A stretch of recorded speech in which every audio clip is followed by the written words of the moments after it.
Hi everyone, this is our channel, Meet the Real Story. Please like, share and subscribe. Hi, I'm Gamila. Have you ever experienced a life problem? I know everyone has their own problems, but imagine you had to hide something all your life. Do you know what it feels like? If not, let me tell you. My name is Gamila. It means beautiful in Arabic, and I really am beautiful, or so I've been told. But I have a problem. I always wear a glove on my left hand anywhere I go because I'm too embarrassed to show it to anyone. This has become my life problem. You see, I've had 7 fingers on my left hand since birth. My family couldn't afford a surgery to remove these extra 2 fingers. It would have cost a lot of money, and I would have had to travel abroad because we didn't have clever doctors or good hospitals in my area. So I've been wearing a glove on my left hand since I was young as a temporary solution for this problem. People always ask me about the glove, but I never answer. I just say that my fingers get cold. You would see me in the summer wearing a short, sleeveless blouse and a glove on my left hand. There were a lot of things I had to give up because of my hand.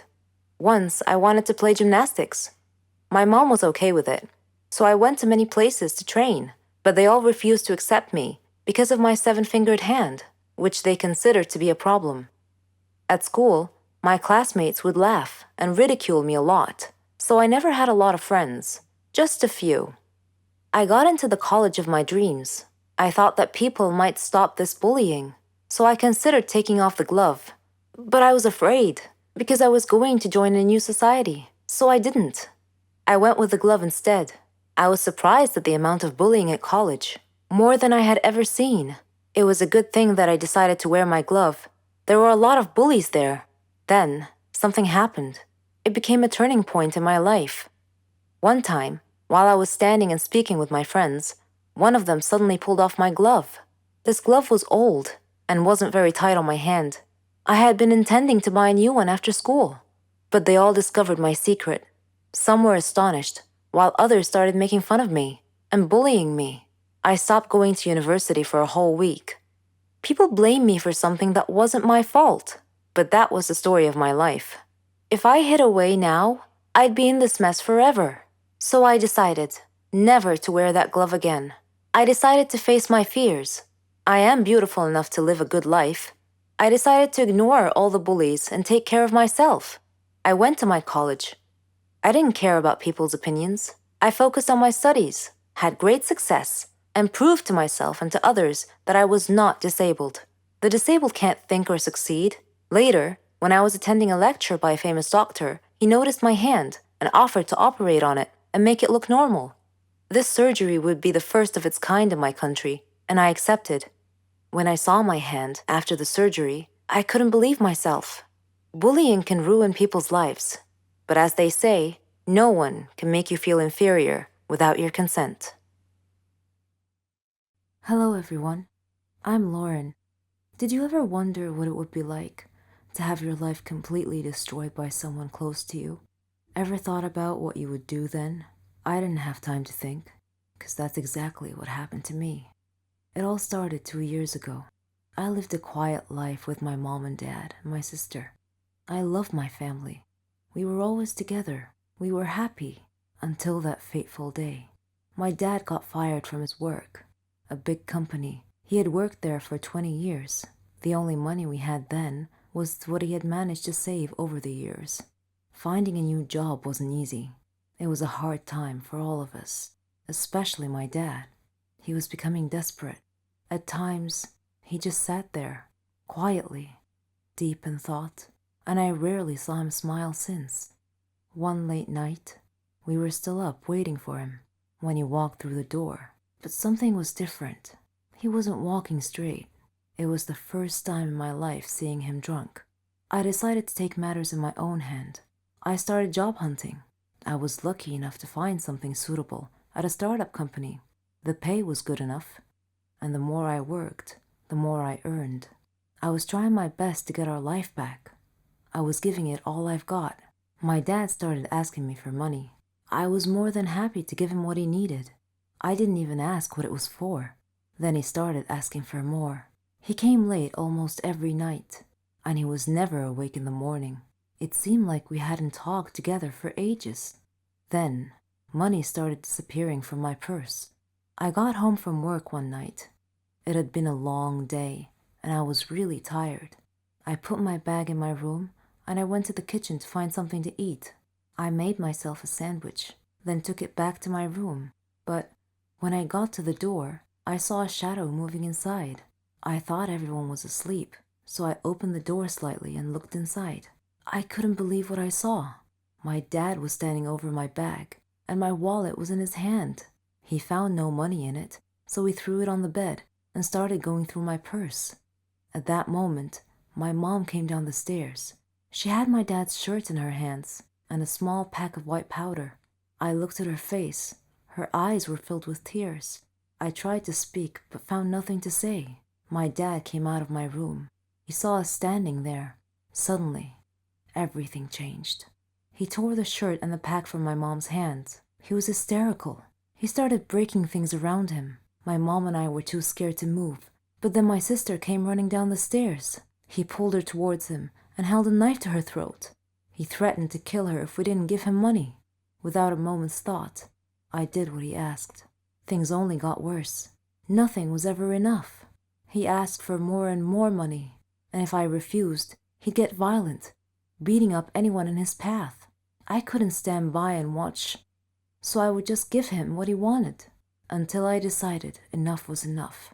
He barged down the stairs one evening and asked for all the money I've got. I told him we had expenses to pay, the rent, school fees, but none of it mattered to him. He asked me again for the money and threatened me if I didn't do what he asked. I refused. He hit me so hard that I crashed my head against the wall and fell to the floor, bleeding. Everything went dark.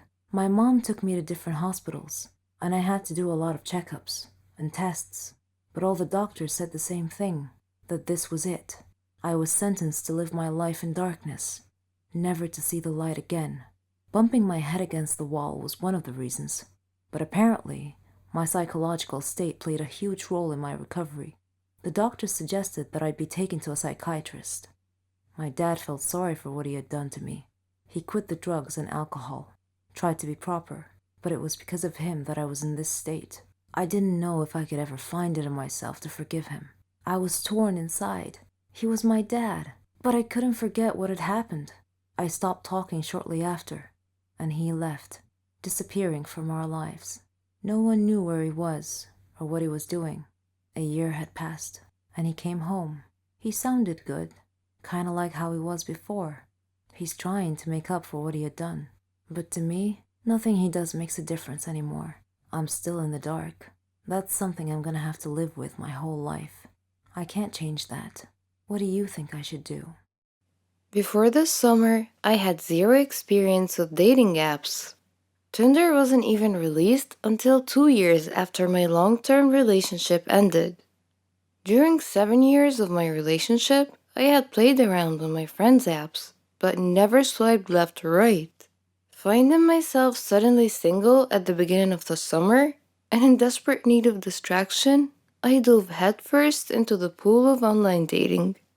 I started with Tinder because my town is too small for anything else, and my cold dead heart wanted casual dates and nothing serious. And that's the whole purpose of Tinder. Tinder met most of my expectations.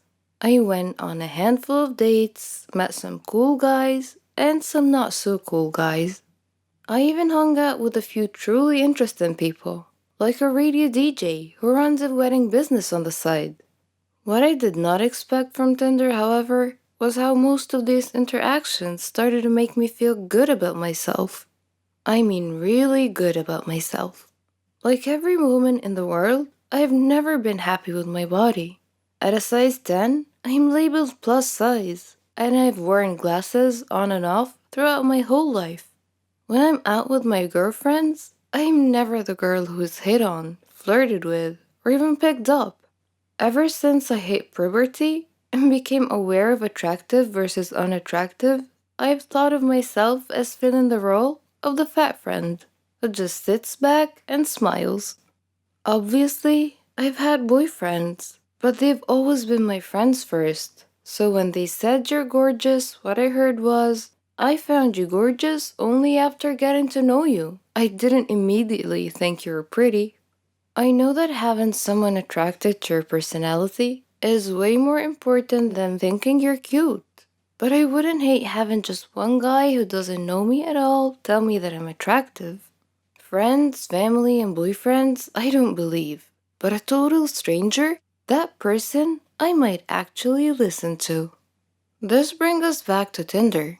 One of my first nights using the app, a friend and I sat on my back deck and decided who to swipe left and right on. With each it's a match, we laughed and looked into the guy's profile a bit more. After the third match, I said, "These guys are just judging me on my appearance, right?" And my friend nodded. "So they're only swiping because they think I'm cute? Or are they just swiping on every girl?" We concluded that obviously some of the guys were swiping right on every girl, but the chances of every single guy doing that were slim. We swiped some more. When I started matching with guys who were classically good looking, well, I won't lie, that felt really good. A hot guy actually thinks that I'm attractive? What? No. How could that be? Then the messages started. Some guys went right in with, "You're really pretty." Others went in for a conversation first before giving out compliments here and there. I know that this is how people operate on Tinder, but keep in mind that I'm not used to anything. It wasn't until I started meeting with these guys that I wondered, can Tinder actually boost my self-esteem? Two guys asked how someone as pretty as me was still single. I went on a date with one guy who told me in Spanish that I was beautiful. Another guy who I'd met up with a few times asked me, "Are you looking for something serious?" I laughed like a loon in response. It wasn't the question that surprised me. It was the fact that I was coming from an incredibly attractive, incredibly fit guy. Because yes, I'm being shallow and only swiping right on guys who I find physically attractive. When I was done laughing, I said something awkward like, "Oh, maybe? I mean, I'm not against it." My mind, however, was saying, "Are you serious? Have you seen yourself? Have you seen me?" I was in fact not attractive, but I simply knew how to dress well. I retreated into my unhealthy shell. Soon after that guy, I hung out with a sweet, nerdy medical student who was in town on a vacation. We got along well. The next day, as we met up again, he seemed shocked that I was on a second date. He kept repeating, "You're just so beautiful. I never get to do things like this." I don't know how to respond to compliments. And the medical boy shook his head. He said, "Don't do that. Don't body shame yourself. You're so attractive. Have you seen yourself? You're gorgeous." Something about that guy made my typical self-hate thoughts start to lose hold. Again, I know that this is the type of stuff people say on Tinder, but let's be honest, why put in the extra effort? Unless it's true. Somewhere between the casual Tinder chats, the handful of dates, my mind circled a new thought. Am I attractive? I stared at myself in my full-length mirror. I tried to see what these guys saw. Guys who did not know me at all. Guys who are not being swayed by my personality. And guys who have no reason to compliment me because I'm not looking for another relationship anytime soon. Suddenly I started to see it. Where I used to see unsightly lumps and a stomach I sucked in before turning off the lights, now I see a healthy, curvy, and dare I say it, slender body. Friends, family, and boyfriends have always told me that I'm attractive, but it wasn't until these strangers started repeating it over and over that I actually started to hear it. So which is boosting my self-esteem? Tinder or just plain dating? Or are they working in with one another because without Tinder, I probably wouldn't be dating at all? Romantically, I tend not to put myself out there. I typically wouldn't approach a guy and try flirting with him, for fear of rejection, of course. With Tinder, however, just matching with someone seems to lessen the fear of rejection.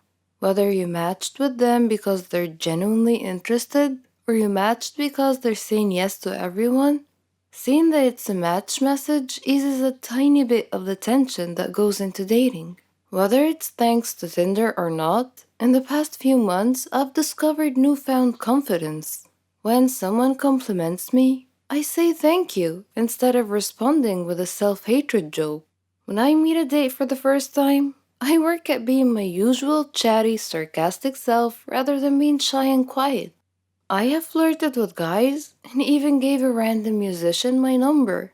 For once in my life, I feel like I'm someone worth dating, rather than fearing my significant other might be too good for me. Did Tinder give me this confidence boost? Or am I just getting older and wiser? I don't know for sure. But what I do know is that I'm not going to stop online dating anytime soon.